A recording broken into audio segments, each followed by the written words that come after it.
huge RV hogging the right lane. Oh, here comes the new Toyota Grand Highlander. That's the Cooper family. Look at them go, Jim. The Coopers are in the clear. With available 362 horsepower hybrid max powertrain, life's grander in the first ever Grand Highlander. Toyota, let's go places. I want people to understand this ordeal. It's taken a toll on both of us. Casey Anthony's parents respond after 15 years of allegations. I've gotten blamed for something I didn't do, and it tears me up inside. This can change our life. This is serious. This is their final response. The test is about to begin. Please remain still. Casey Anthony's parents, the lie detector test. Watch now, only on A&E. And watch next day on the A&E app. To get the Crime Writers on Aftershow right now, go to patreon.com/partnersincrimemedia. I'm Rebecca Lavoie, and this is Crime Writers On.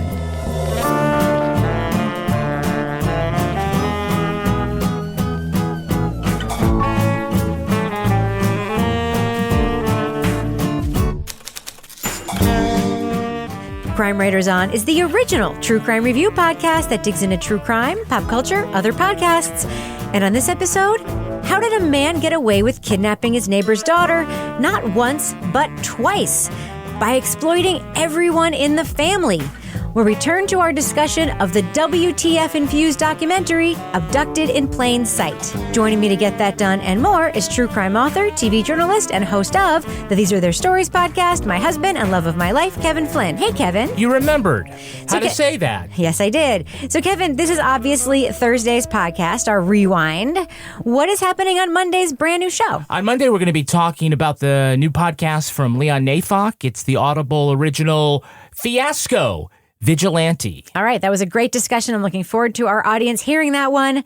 But what are we going to be hearing in today's Crime Writers on Classic? All right, we're going back to our January 28th, 2019 review of Abducted in Plain Sight. Can't wait to hear that one. That was wild. Yeah, so I think I mentioned this at the end of our review, and we got a very long discussion on this one. So you're getting plenty of audio for your dollar. Bang for your buck. Bang for your buck on with this one. Free podcast. Yeah, where I met the director at the Toronto True Crime Film Festival. Sky. And it was Sky Borgman, and it was opening night. And I arrived a night late, and it had been the big buzz. This was the premiere film, and I was like, when am I going to see it again? And she said Netflix, and I had no idea. I was trying to imagine an entire theater reacting to this show. Yeah. The one that freaked us out while we were sitting on our couch. So. It was wild. All right, why don't we get to it? All right, can't wait to hear it. Netflix has outdone itself with its latest true crime documentary, Abducted in Plain Sight. The doc recalls the story of Jan Broberg, who at the age of 12 was kidnapped by her next-door neighbor, then kidnapped by him again 4 years later. Bert Schultz said, I want to take Jan out horseback riding. When she didn't come home, I was a little nervous. It was a nationwide search. Jan went with me voluntarily. They bring in aliens and mind washing. The mission was that I was to have a child that would save the alien planet by the time I turned 16. The Brobergs say the attacks still continue. If you're laying a trap for me, I'll kill you. His number one goal was to seduce Jan Broberg. And if he had to destroy the family, he would do it. The documentary explores the nearly unbelievable story of how Robert, known as B. Berchtold, manipulated the entire Broberg family in order to be with a young girl. Relying on the strength of its source material, Abducted in Plain Sight is told in a straightforward interview format that is both shocking and maddening. Before we get into the conversation, I want to say two quick things. One is that we are going to be talking about plot points for Abducted in Plain Sight. So if you want to remain spoiler-free and just hear our review, jump ahead to the show notes. Number two, this documentary covers sensitive stuff. I want to give a bit of a trigger warning about the kinds of stuff that we're going to be talking about in the documentary, but also the way that I am sure we are going to be talking about it, because it gets kind of absurd, and I'm just going to leave it there. So if you're the kind of person who does not want to hear people perhaps saying WTF and laughing a lot when they're talking about a very sensitive story, this may not be the review for you, so you may just want to skip ahead to the up and down reviews. All right. So one thing I want to talk about is the format of Abducted in Plain Sight. Those very stylized recreations cut in between just the straight interviews. Toby, what did you think of the format of this documentary and the justice it may or may not have done to the telling of this story? I actually had a big problem with it. I thought it was completely sort of deceitful. And at first I was like, oh man, they've got film of this, because it's always kind of fuzzy and you don't get close-ups or whatever. And they never tell you that these are recreations. At least if they did, I didn't see it. So I guess I get the point of wanting to have something and then have it seem like it's sort of period appropriate, but maybe just putting a note that, these are recreations or something. It just seemed deceptive to me. Kevin has a look on his face. Kevin, what are you thinking right now? You described it as highly stylized. I think, the Jinx is highly stylized. I mean, I think it's intentionally lo-fi because they do want to match they did have some home movie footage. It's funny, it did make me think about, okay, look, there's just no way you can do any of these documentaries without some sort of B-roll. And unless you have, enough photographs to keep it interesting. To keep Ken Burnsing over? Yeah, everybody does it a different way. Some there's animation, some there is, recreation. I thought that, that it fit what they're trying to do.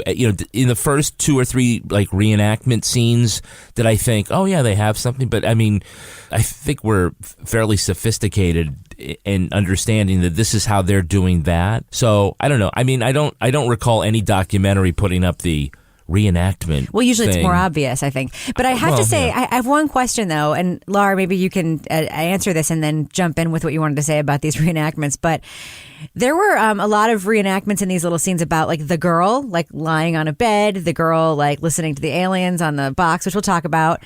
Who the hell would sign their kid up for this acting part? Would you be enthused as a parent to be like, oh, my daughter got a part in this Netflix production in which she plays the repeated victim of a child molester and kidnapper? It's crazy to think about that way. Yeah, I was kind of wondering about that. It's okay, that's especially when the guy has to do his therapy and lay on bed next to her. Right. No. Absolutely not. Wait, I just got to say, it was super chaste as far as a film reenactment and the set, Yeah. I think at one time you see him go touch her shoulder, and I think it's the only physical contact they make. The child actors aren't necessarily told the larger scope of what this character is happening. Yes, but still, their image appears creepy. In this. I always think about this. Whenever we see anything a story of crime that involves kids, I think about it when we watch Law and Order, and it's like, oh, my kid got a part where they're playing a dead kid. I always just think about I know it's a job. I get that it's a job. I get it. I don't think you do, though. It's weird, though, to me. It is weird to me. The Exorcist. It's weird to me. It's weird. All right, Laura, go ahead. Sorry. So I actually didn't mind the reenactments like Toby did, because in so many of these shows, the reenactments are so freaking cheesy and so bad and just so fake looking. When you have the really bad actors recreating a scene while somebody's, and you're like, oh, this is horrendous. So this, I kind of, it actually looked real. It, I think, just kind of helped the story move along. So once I did have a minute in the beginning where I was like, God, how did they get this footage? And I'm like, no, this isn't real footage. And once I recognized that, it actually did work for me. I think time and place is very important to the story and our understanding, to the amount of understanding anybody can have about this story, about why things went down as they did. So sort of a reminder of this is the 70s, I think it kind of fit. But all right. Toby's got a different opinion, and that's cool. That's cool. We all are going to agree to disagree on that. Well, one thing that I would like to do talking about this, now that we've talked about really the only style thing I think we can talk about in this documentary, because that's all that it is interviews and those reenactments, I want to just go through some of the points of the actual story that they're telling and get your reaction to them, because that's what the documentary asks us to do. So that's what I'm going to ask you to do. Okay. So let's start at the beginning. B, the friend of the family of the Brobergs. We hear about his relationship with the parents and his wife's relationship with the mom and his relationship with them and their kids play together, live across the street, yada, yada, yada. And then we hear that as part of his psychotherapy, alleged psychotherapy, one of the things that B does with the parents' permission, with Jan's parents' permission, is come over to their house at night and lie down with her and sleep with her in her bed as part of his own therapy to get over his own childhood trauma or whatever bullshit that is. Berchtold was laying by me, and he definitely had his hands on me. He said I was tossing and turning a lot, and that I must have just, gotten uncomfortable and taken my panties down. It felt like it was plausible, because what was not plausible was that this person could have done anything to harm me. And then that culminates in him taking her to visit some horses one day and kidnapping her and taking her to Mexico. All right, so that is the setup of this documentary. Laura, what do you think so far? What the fuck? As I was watching this, I was just, in the beginning, I'm like, well, that doesn't, I just kept, my mouth just kept dropping. Like, I can't believe these people, their suspicion isn't up. And I'm like, they're pretty naive. And then once we got to Mexico, I was just like, what the? I was watching this by myself, and I actually started like screaming at the TV when they were in the Mexican prison. At one point, one of the Mexican police officers led me down into a lower level in this dank, dark, water-smelling hallway to B's cell. He gave the guard his gold ring in order for the guard to let him talk to me. What the ever? I don't even know. I can't even. It's just, it's like, it didn't even seem real. Like, one thing after another kept happening, and I'm like, you've got to fucking be kidding me. Now they're in a Mexican prison. Now the aliens are coming. Now they want to get married. Oh, wait, no, they are married. Like, it just kept, and then, the parents are not doing anything about the fact that they're married. Like, what is wrong with these people? Now, Toby, you said that you feel like there's two things going on here. The sort of tragic, disturbing story about a pedophile, and then weird stuff about aliens. But as you say, that's just a detail. But you do have an interesting point in your notes about the manipulation of the parents. Can you talk about that a little bit? I think that Berchtold, like, he was able to kind of assess that family, and I think there's a bunch of things that you can kind of, like, some of the stuff like kind of just comes out in the documentary, other things you can kind of intuit, but he's able to kind of size them up and figure out what their weaknesses are, particularly sexually, with the parents, and sort of unerringly figures out how to manipulate them. And the parents are just slaves to their passion or something. I mean, I don't even know how to really go about trying to explain how, like, the incident where Berchtold's in the car and says, basically, I've got a hard on, Mr. What's-his-face, can you give me a hand? And the guy's like, oh, okay, I could see that he was sexually aroused. He says, oh, can you give me some relief? We were laughing, and he said, oh, Bob, it's just kid stuff, and I've got to have relief. He was earnest. You're obviously in a tough situation. Anything I can do to help out. And it's just like the idea that that Berchtold has figured that psychology out enough that this guy isn't going to be like, screw you, dude, and stay the hell away from my family, which is, I think, what, like, a lot of people might say. The guy's like, oh, yeah, okay. And then he's able to use it to blackmail him. So, I mean, in some ways, I think the most interesting part of this whole documentary is just how sort of incisive Berchtold was about the family and what he could get away with, and kind of the steps that he takes to make sure that he has access to Jan. He was very good at it. That's all I kept saying over and over again. And this is where the trigger warning stuff comes in. I kept turning to Kevin and I'm like, as pedophiles go, like, this guy is super fucking good at being a pedophile. He's really good at it. Like, he has this whole thing down, like, nailed. Because, I mean, there's a lot of people. His wife, who we hear almost nothing about, was totally cool with it.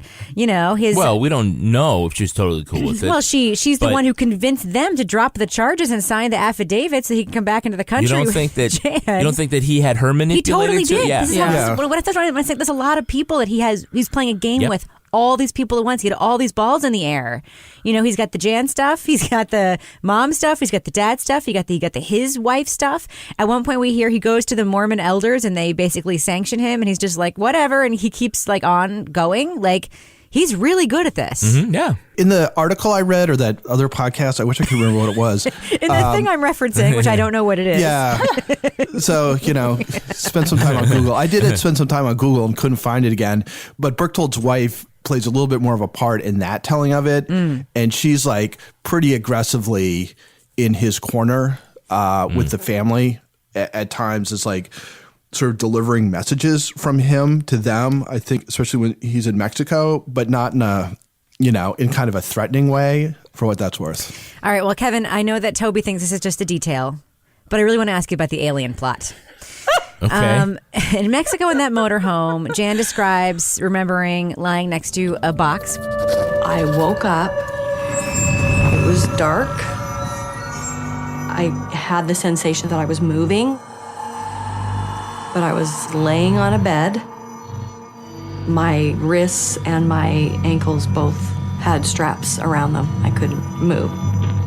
This monotone voice kept talking in my ear. It looked like a little white intercom-looking box that I could see to the side of my pillow.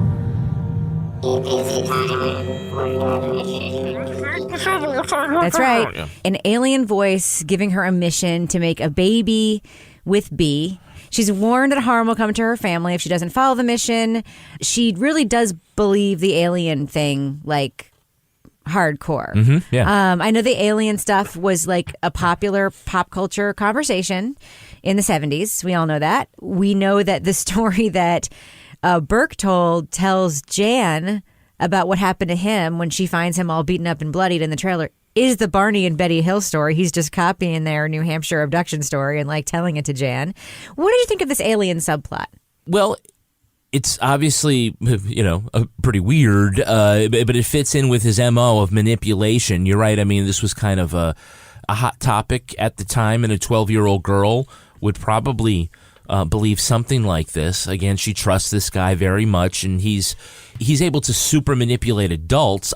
I don't know much. I can't speak to much of this myself from any sort of personal experience, but our listeners who are LDS in the Mormon Church have said that there's a trust element that is particular to their faith that probably makes this story more believable. There is a quasi sci-fi element to the afterlife, about getting your own planet, so it kind of might start fitting with stories that she's heard at church. Just a lot of people sort of see religion in general. I mean, look at the Catholic Church, that you have a lot of faith in what you're told in the context of this is what God or a higher power wants you to do, and it's a great cover for those who want to be bad actors.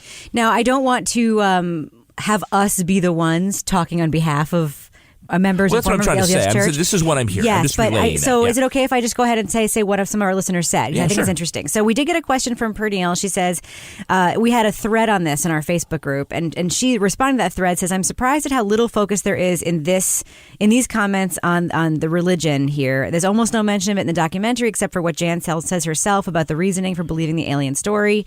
So Jamie, one of our listeners, who is an active member of LDS Church, she says she would ask us not to bash. She doesn't think we would. The LDS Church, I will say, being LDS, we are more trusting, especially of other members. She says, I grew up in LDS in Oregon in the 70s. My parents never would have been that trusting, but my mom was also convinced I would accidentally cut off my toes if I mowed the lawn. Then we heard from Jessica, who is very thoughtful as well. She is a former member of the LDS Church, but she was very faithful for 28 years. Her comments also reflect those of my LDS whisperer friend, Tyler, who I sometimes reach out to when I have questions about Mormon stuff that we're going to talk about in the show. I want to just make sure I'm framing things the way that somebody with that perspective might. But Jessica says the religion played a very large role in every part of this story, especially since they were living in an area that was prominently LDS. There is inherent trust among Mormons and a bigger likelihood to forgive in situations that may not be appropriate.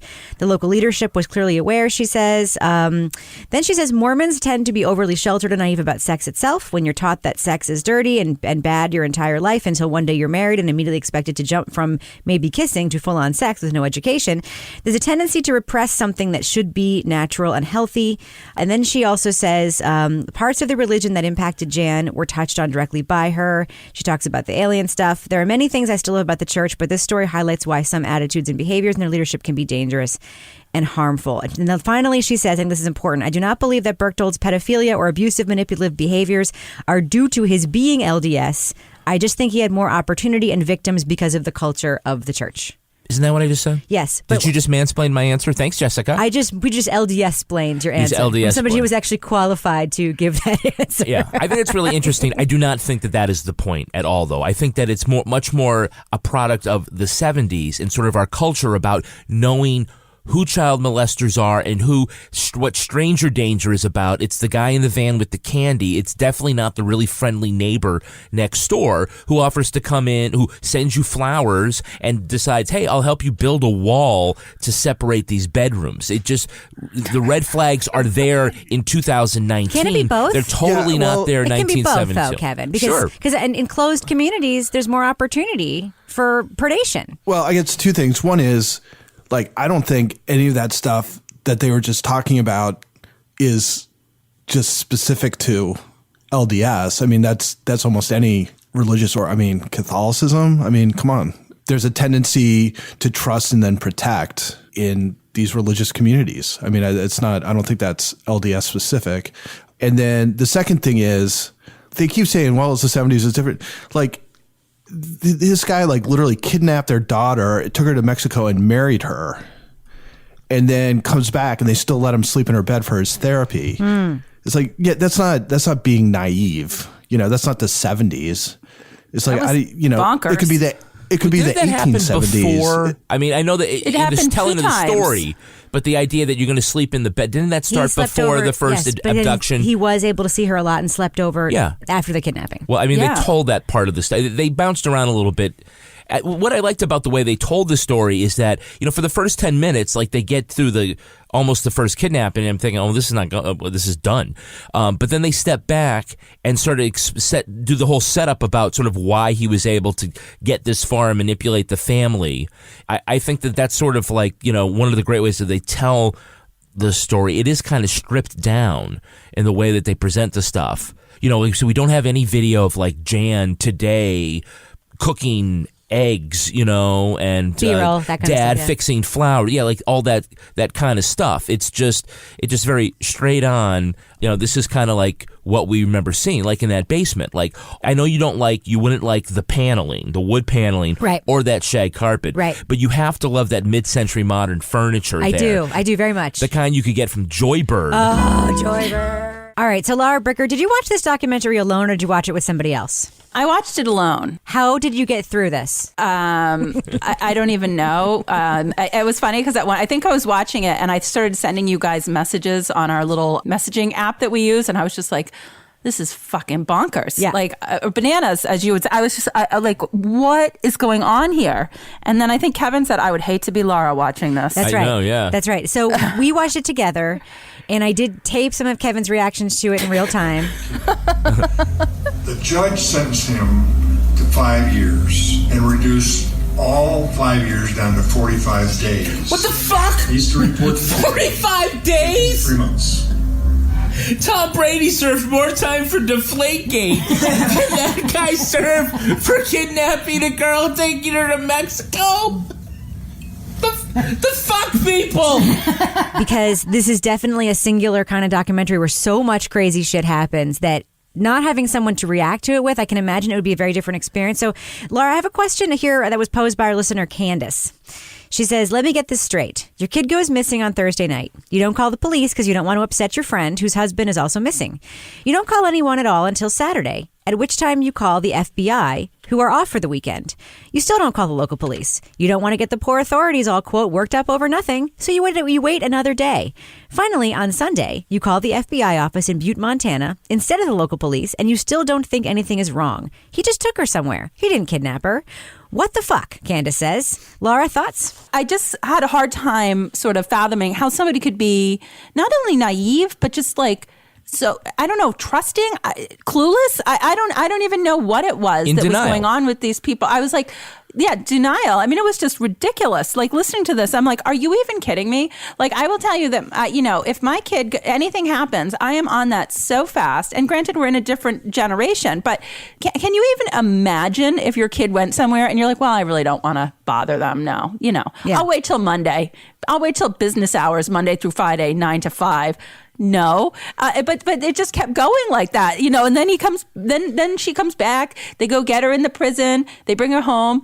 Oh, they don't ask her any questions. Hey, how's it going? And that's the end of that. And oh, by the way, they're married. Oh, that's fine.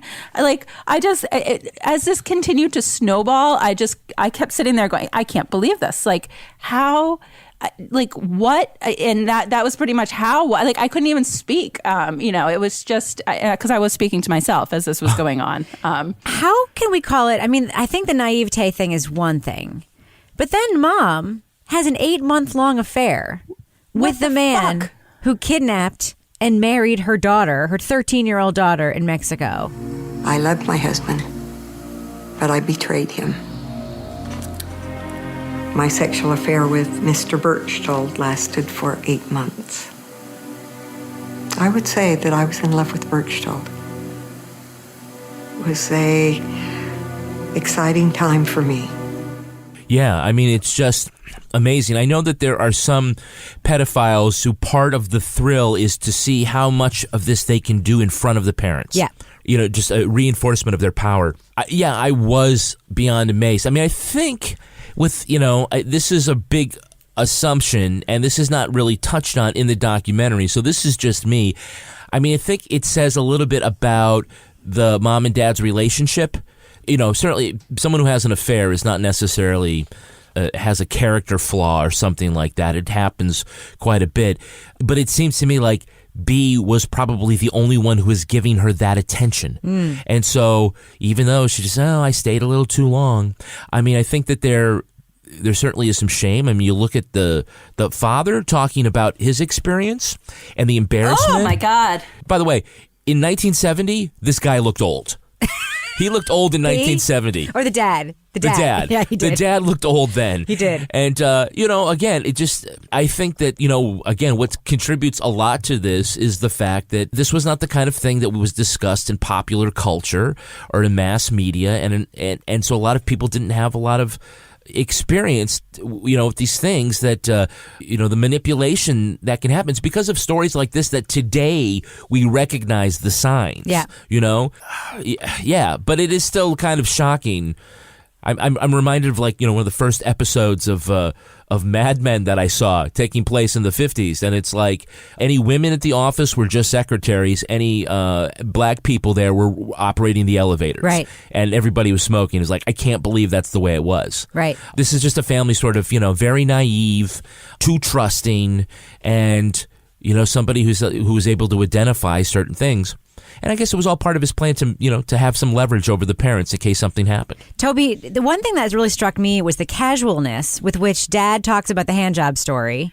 Yes. The casualness with which the mom talks about her 8-month-long affair with the man who kidnapped and molested and married their 12 and 13-year-old daughter. And just kind of I don't want to say it's nonchalance. Obviously, this family has told the story before. But does it surprise you about their willingness to have so much candor just sitting in front of a camera? It's not like we're seeing them talk to other people. It's literally just them talking to the director of this film. What do you think? Well, I think they made the decision a while ago when they wrote that book, right? Yeah. I mean, it's just like, we're going to air our dirty laundry. Yeah, I think they've already kind of crossed that bridge. What I found kind of weird, I mean, I can see part of it is like in the grand scheme of everything that happened, the fact that I gave this guy a hand job in the car seems like kind of a minor moment compared to everything else. Although he gets pretty emotional about sort of the consequences of it. But I think the wife in particular, I think she recognizes it on a level, but there's some point at which it's like, look, this is what enabled everything else to happen. Right. Right. And so, yeah, you shouldn't have had an affair with this guy. And I think she's still you still get the sense that she looks at oh, but it was such a wonderful time She's for me. wistful. Yeah, there's a wistfulness about it. And I think that, that may be indicative of like the deeper lying issues that obviously are there. Yeah, I was going to say the same thing. When they were both the parents, when they were talking about their sexual experiences with B, both of them, even though years have passed, they at this point, I would hope recognize that this was terribly wrong.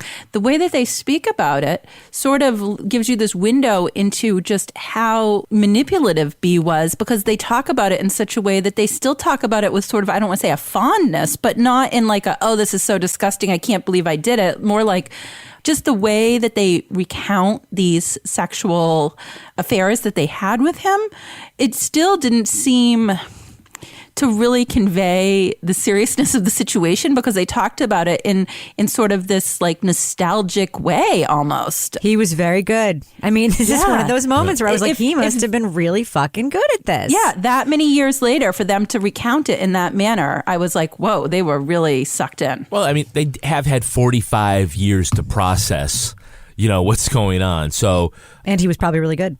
Let's be real. He was probably really good, but I don't think it seems like. Well, I just sort of judging by the father's reaction. I think that he was a little more emotive than mom, but I think there are parts of it that they're still embarrassed by, and then parts of it where they're telling their story because they need to be brave and move on. Otherwise, you can't live your life in an emotional jail cell. Speaking of nonchalance, let's talk about B's brother Joe, who makes several appearances in the film. My brother was always a sexual pervert. He always did like his little girls. Very casually telling us, that his brother was definitely a pervert and a pedophile, and yet he still hired him to work at his car dealership. Because, that's what you do. He was good at talking people into stuff. I hated that guy. Nobody was better at selling cars than the pervert and pedophile who got a whole family into bed with him, right? I hated that guy so much. I just was like, when he was talking about when Jan ran off, when didn't B had like the amusement park or whatever it was that he bought, and she went off to go there. Park? Yeah, and then the brother went. He's like, and I had never seen them. I had never seen my brother happier. They were just so happy together. And she was a kid, but whatever. And I'm like, what? Like, are you even kidding me right now that you're recounting this story? Like, they were like having this big love affair, and you were like, well, they're happy, whatever. Each to their own. I'm like, oh my! I hated this man every time he came on. Well, there is this whole weird, like, just going through some more plot points, just so that we can get through this, because there's so much. I mean, if we talk about every single plot point, we'll be here all day. But there is this sort of middle section where Jan it basically enters puberty and, like, becomes a petulant, pain-in-the-ass teenager. And because she thinks she loves B, convinces her parents to put her on a plane to go to him at his family fun park in Wyoming, or wherever the hell it was. Okay, that was super weird. But then, in 1976, there is a second kidnapping. B starts coming into their house again, basically steals Jan away from her family, claims he doesn't know where she is for months. Meanwhile, he has squirreled her away at a private Catholic school in California by telling the nuns he's in the CIA. Thoughts? Anyone? That's the tell a big lie thing. What do you mean? Well, the idea that if you're going to lie, just lie huge, because people... Like if I say, well, I'm a traveling, piano salesman, people be like, really? But if you're like, I'm an international assassin, then people are like, who the fuck would lie about that? It's just like so outrageous. So it's the big lie. And if you look at the pattern here, nuns in this private Catholic school, closed community. He knows he can go there and make the nuns also buy into this, because who are they going to tell? It's a closed community. Right. They're not going to leave the private Catholic school on the grounds and be like, hey, this girl's father is in the CIA. They don't talk to anyone else besides each other, these nuns, right? This guy knows what he's doing. No. Sure. Well, he did, because he set it up so perfectly so that if anybody did find her, the nuns were going to think it was somebody that was the bad people that he and the CIA were hiding from. So he just set it up so perfectly. He did. Absurdly, but perfectly. So, Kevin, the FBI agent that we see throughout the film, at one point while we were watching it, you were just saying, I'm just waiting for him to say that he also fucked this dude. Yeah. He also he seemed to get it, but not get it. Like, he was so annoyed with the parents and their sort of lack of ability to turn on B. And yet he also had sort of a nonchalance in telling the story, right? Yeah, I don't know why everyone's hung up on the nonchalance of it. I'm not hung up on it. This it's didn't just an happen last observation. year. It's just an observation. Yeah, okay. No, I mean, I think that his frustration with them kind of seeped out around the corners of his interview. But yeah, I mean, wouldn't you? You're all going all over the country trying to find their daughter, and then you just see the way that they. I don't want to say they brought it upon themselves, but they did not do the things that they were advised to do, and this is the reason why. Right. Okay, so another plot point, they finally do get Jan back. Eventually, the family does come to see that B is a bad guy. 20 years later, Jan comes out and tells her parents the whole story, basically says, it wasn't just me being in love, surprise, surprise. Mm-hmm. He actually molested me, and so forth. She and her mom decide to write a memoir together.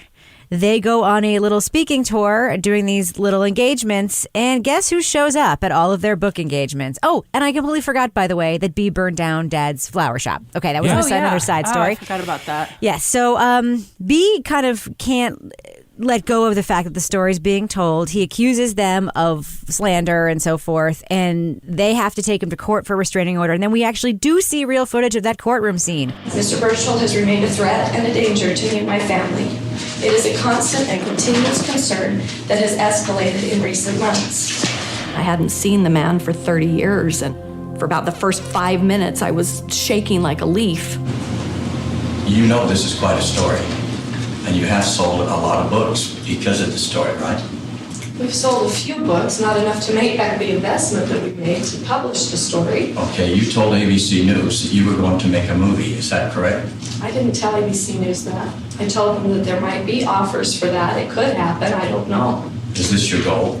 This is my goal? Uh-huh. My goal, Mr. Berchtold, is to educate the public about predators like you. That is my goal. This was probably one of my biggest rage moments. Just when I thought the rage couldn't get worse watching this documentary, I was like, first of all, what kind of court is this that it's okay for her to sit on one side and him to sit on the other, and him to start questioning her and going off on her, and nobody intervenes in all of this?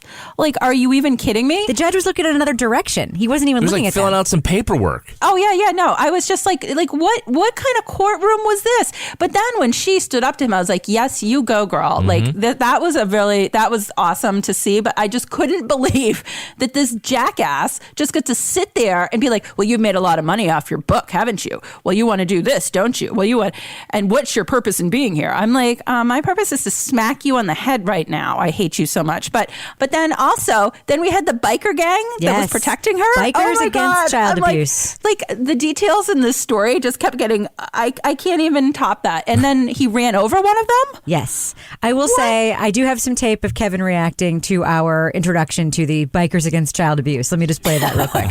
One of the bikers recognized him and said, "That's Berchtold, let's get him." And jumped on the hood of it. He had a Dodge van. And they jumped up on the front and was holding on to the windshield wiper. So he sped up and then stopped fast. And the guy fell off, but he got hurt.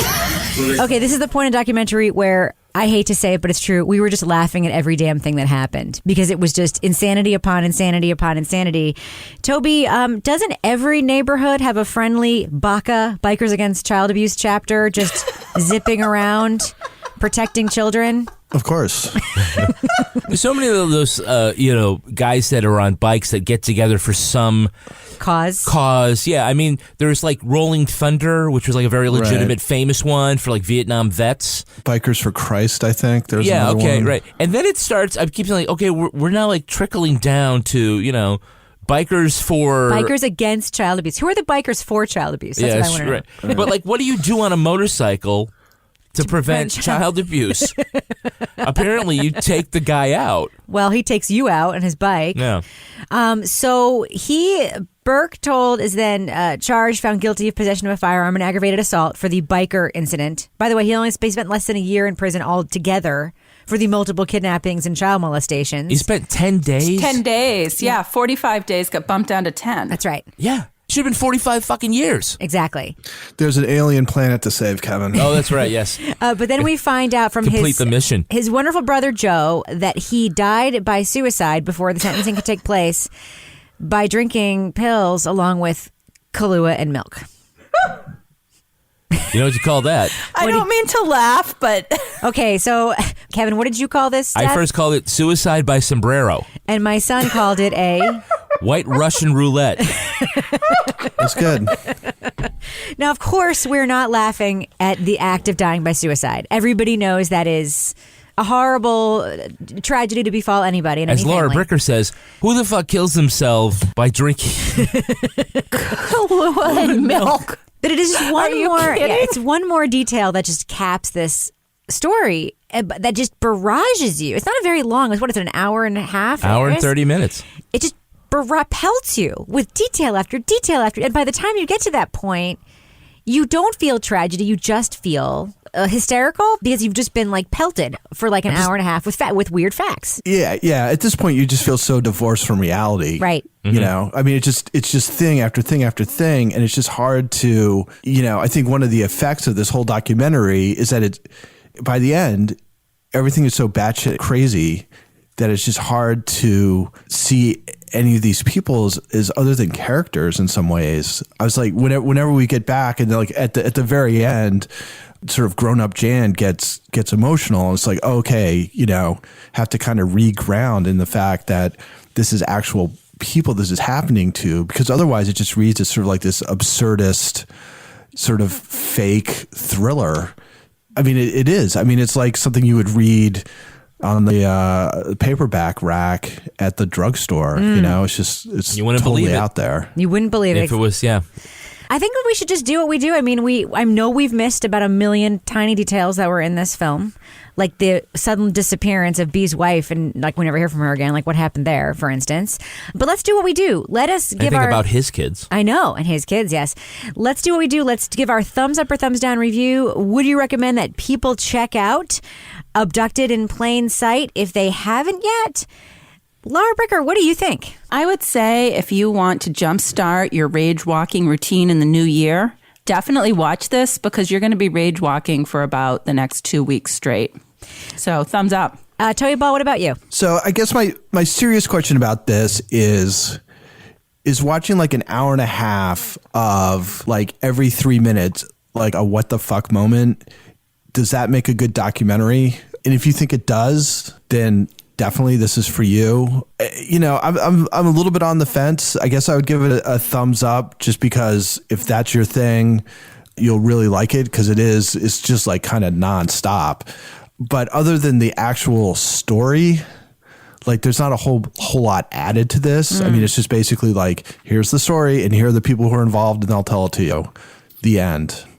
So yeah, kind of a moderate thumbs up. I'm really torn because my thinking about this is that if you just want something to watch on your own to get a really good documentary, this is not that. I would say thumbs down for that.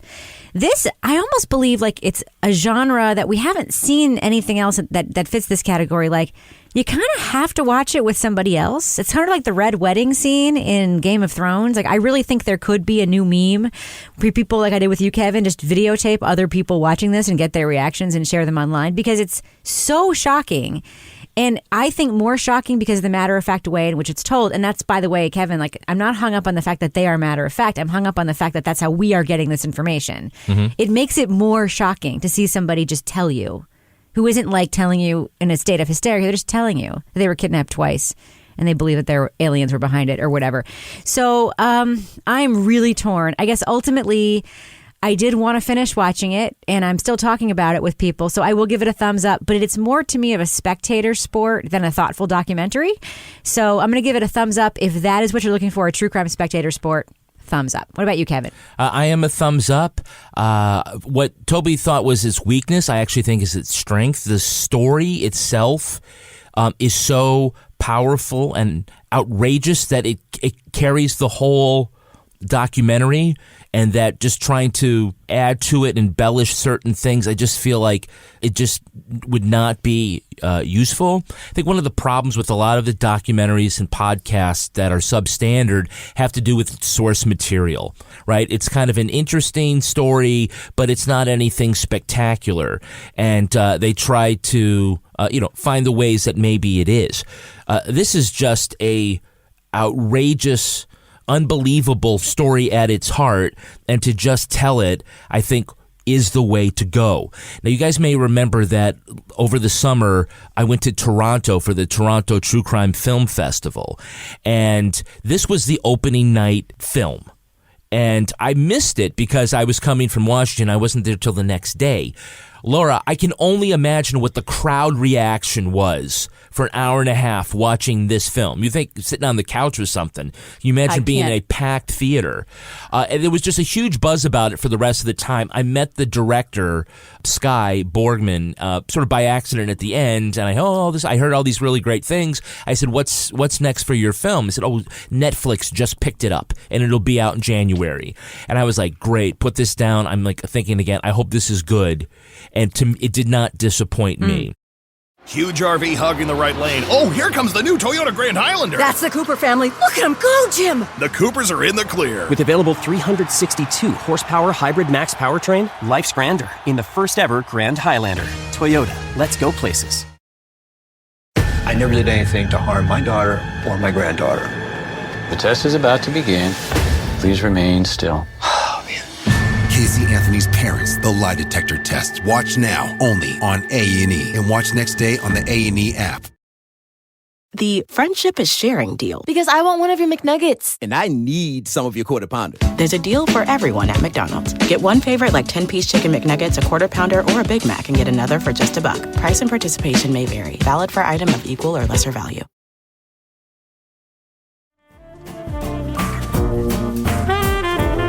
Wow, that was really quite the discussion.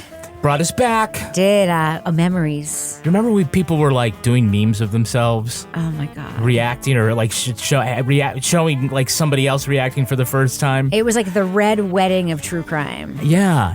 I mean, I don't think we've had anything quite like that since. Yeah, it's really WTF infused, as you said. Anyway, this show was recorded in the Treehouse Yoga Studio above the Mockingbird Cafe in Bay St. Louis, Mississippi studio, otherwise known as Studio C, the closet in our New Hampshire basement, where we also get messages from outer space telling us to, quote, complete the mission. On behalf of all the crime writers, thanks so much for listening. We will catch you later.